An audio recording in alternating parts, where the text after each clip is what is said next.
வணக்கம் கதிரவன் ஜோதிடம் சேனல் நேர்களே, நான் உங்கள் அன்பான சயின்டிபிக் வேதிக் அஸ்ட்ராலஜர் அஸ்ட்ரோ அருஞ்சி பேசுகிறேன். நல்லது நினைப்போம், நல்லதே நடக்கும். இந்த வீடியோவில் நம்ம என்ன பார்க்க போறோம்னா, ஜூன் மாதம் 2026 சிம்ம ராசிக்காரர்களுக்கு எத்தகைய ஒரு பலாபலன்கள் நிறைந்ததான ஒரு அமைப்பு இருக்கு அப்படிங்கிறது நம்ம பார்க்க போறோம். இப்போ 2026 ஜூன் மாதம் பிறக்கும் பொழுதே பார்த்தீங்கன்னா குரு பெயர்ச்சி ஆகி 11ஆம் இடத்துல இருக்கக்கூடிய அந்த குரு 12ஆம் இடத்துக்கு வந்து அஷ்டம சனியால் பாதிக்கப்பட்ட சிம்மராசிக்காரர்களுக்கு நல்ல ஒரு பலாபலன்களை கொடுக்குது.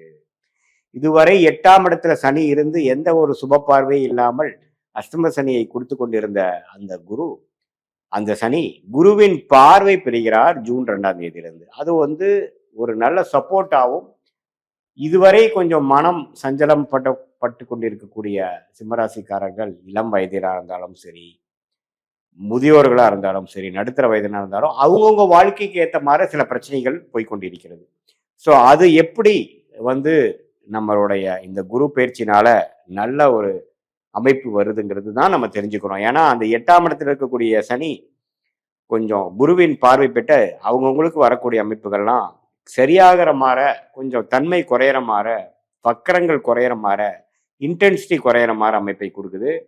அது நல்ல ஒரு அமைப்பு. நம்ம வந்து இந்த வீடியோவில் சயின்டிஃபிக் வேதிக் அஸ்ட்ராலஜி முறையில் எதையும் மிகைப்படுத்தாமல் பரிகாரங்கள் அது மாதிரி விஷயத்துக்குள் போகாமல் உள்ளதவாறு பார்க்க போகிறோம். அந்த அடிப்படையில் இந்த குரு பயிற்சி வந்து எந்த விதத்துலையும் பார்த்தீங்கன்னா ஒரு தவறான அமைப்பு இல்லை. என்னடா 12ஆம் வீட்டுக்கு போயிட்டாருன்னு நினைக்க வேண்டாம். 12ஆம் வீட்டுக்கு போனாலும் 6ஆம் வீட்டுக்கு பார்க்குறாரு, 8ஆம் வீட்டை பார்க்குறாரு, 4ஆம் வீட்டை பார்க்குறாரு. ஸோ கடன் மூலமாக சில அதர் பீப்புள்ஸ் ஃபண்டு மூலமாக சில பிரச்சனைகளை நம்ம சால்வ் பண்ணிக்கலாம். கழுத்தில் கத்தி மாதிரி இருக்கக்கூடிய சில பிரச்சனைகள்லாம் சால்வ் பண்ணக்கூடிய அமைப்புகள் இருக்கு. வம்பு வழக்குகள் கொஞ்சம் குறையும், மன சஞ்சலங்கள் கொஞ்சம் கட்டுப்பாட்டுக்குள்ள வரும். அதே சமயத்தில் ராஜயோகாதிபதி ஆகிய செவ்வாய் 9ஆம் இடத்திலிருந்து 10ஆம் இடத்துக்கு மாதத்தின் லாஸ்ட் ஸ்டேஜ், அதாவது 2வது 3வது வாரத்துக்கு மேல செவ்வாய் 10க்கு போறார், சுக்கிரன் 11ஆம் இடத்துல இருக்கிறார், புதன் 11ல லாபஸ்தானத்தில் இருக்கிறதெல்லாம் பார்த்தீங்கன்னா ஒரு நல்ல ஒரு அஸ்தம சனியினால் பாதிக்கப்பட்டு இருக்கக்கூடிய சிம்மராசிக்காரர்களாக இருந்தாலும் ஒரு நல்ல ஒரு மாற்றம், ஒரு திடீர்னு சில விஷயங்கள் நமக்கு சிலது நடந்து விட்டது, பழைய பிரச்சனைகள் இப்படி வெடிச்சுடுமோன்னு நினைக்கிற விஷயத்தை கொஞ்சம் சரியாக போய் நம்ம நினைக்கிற அளவுக்கு மோசமாக தவறாக போகாமல் ஓரளவுக்கு தன்மையாக நடந்து விட்டதுங்கிற மாதிரி ஒரு நல்ல மாற்றங்களை கொடுக்கக்கூடிய ஒரு அற்புதமான ஒரு குரு பயிற்சியாக, செவ்வாய் பயிற்சியாக, சுக்கிர அமைப்பாக கண்டிப்பாக சிம்மராசிக்காரர்களுக்கு ஜூன் 2026 இருக்குங்க. மாணவர்களுக்கு பார்த்தீங்கன்னா நல்லா படிக்கக்கூடிய அமைப்பு, படிக்கிற மூலமாக அவங்களுடைய காம்படிட்டிவ் எக்ஸாம்ஸ் கிளியர் பண்ணக்கூடிய அமைப்புகள், அவங்களுடைய என்னதான் அஷ்டம சனி நடந்திருந்தாலும் ஒரு இடம் மாற்றத்தை கொடுத்து அந்த டிஸ்கம்ஃபோர்ட் கொடுத்தும் சில பெனிஃபிட் கொடுக்கக்கூடிய மாதிரி அமைப்பு, காம்படிட்டிவ் எக்ஸாம்ஸாக இருக்கட்டும், மீடியா துறையில் இருக்கிறவங்களா இருக்கட்டும், எல்லாத்துலேயுமே கொஞ்சம் வெற்றி கிடைக்கிற மாதிரி அமைப்புகளை கொடுக்குதுங்க. அதே சமயத்தில் இடம் மாற்றங்கள், டிராவலிங்கு, இம்போர்ட் எக்ஸ்போர்ட் அது மாதிரி துறையில் இருக்கிறவங்களுக்குலாம் நிறையா ஒரு டர்ன் ஓவர் நடக்கக்கூடிய அமைப்புகள், கஷ்டத்தோட கஷ்டமாக நிறையா பண்ணிட்டேன் நான் அப்படிங்கிற மாதிரி ஒரு பாசிட்டிவான சில எஃபெக்ட்ஸ் கொடுக்குது. கடன் எதிர்பார்த்துட்டு இருக்கிறவங்க கொஞ்சம் ஒரு வரவேண்டிய பணம் பேங்க்ல ஒரு ஓடி அது மாதிரி எதிர்பார்க்குறவங்களுக்குலாம் டக்குன்னு கிடைச்சி சில பிரச்சனைகள் சால்வ் பண்ணிட்டு ஃபியூச்சரில் வந்து நான் அதை அடைச்சிருவேன் அப்படிங்கிற அளவுக்கு பாசிட்டிவான சில அமைப்புகள் எல்லாமே வந்து இந்த அஷ்டம சனி தாக்கத்தில் பாதிக்கப்பட்டு கொண்டு இருக்கக்கூடிய வயது வித்தியாசம் இல்லாமல் எல்லாத்துக்குமே அவங்களுடைய வாழ்க்கை சம்பவங்களுக்கு தகுந்த மாதிரி சில பிரச்சனைகளை கொடுத்து கொண்டு இருக்கக்கூடிய சிம்மராசிக்காரர்களுக்கு நல்ல ஒரு அமைப்பாக குரு 12ல வந்து அந்த 8ஆம் வீட்டில் இருக்கக்கூடிய சனியை பார்த்து மறைமுகமாக சில பெனிஃபிட்ஸ் நமக்கு கிடைக்கக்கூடிய அமைப்பு வந்து சிம்மராசிக்காரர்களுக்கு கண்டிப்பாக உண்டு அப்படிங்கிறத நம்ம தெரிந்து கொள்ள வேண்டும். மற்ற கிரகத்தின் சஞ்சாரமும் நமக்கு நல்ல சப்போர்ட்டாக தான் இருக்கு.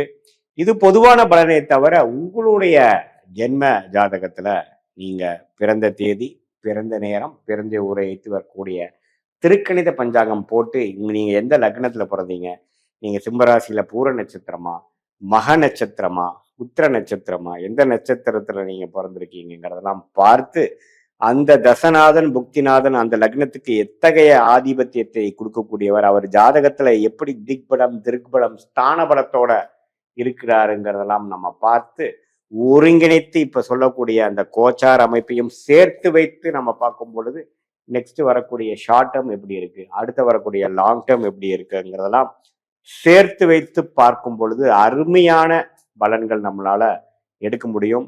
கிளாரிட்டி நமக்கு கிடைக்கும். நம்மளுடைய வாழ்க்கையில இருக்கக்கூடிய சாய்ஸஸ் எது நமக்கு கரெக்டா வருது, எது நமக்கு கிளிக் ஆகும், எது நமக்கு கிளிக் ஆகாது, எது மாற முடிவுகளை எடுத்துக்கலாம், எது மாற முடிவுகளுக்கு போக வேண்டாம், நம்மளுடைய பிராப்தங்கள் நம்மளுடைய தோஷங்கள் எப்படி இருக்கு, நம்ம எந்த மாதிரி ஒரு கர்மால நம்ம பிறந்திருக்கோம், நம்மளுடைய ஃபார்ச்சுனேட் பிளானட் என்ன, அந்த பிளானட் எது மாற படிப்பு எது மாற துறையில நமக்கு நல்ல யோகத்தையும் முன்னேற்றத்தையும் கொடுக்கும், எந்த நேரத்துல நம்ம வேலை மாறலாம், எந்த நேரத்துல நம்ம கொஞ்சம் அமைதியா இருக்கலாம் அப்படிங்கிறதெல்லாம் நம்மளுடைய தசா புக்தி அந்தரம் சூக்ஷ்மம் லெவல்ல நம்ம பிரித்து பார்த்து சயின்டிபிக் வேதிக் அஸ்ட்ராலஜி முறையில எதையும் மிகைப்படுத்தாமல் உள்ளது உள்ளவாறு நம்ம பார்க்கும் பொழுது கண்டிப்பாக ஒரு நல்ல தெளிவு வரும்.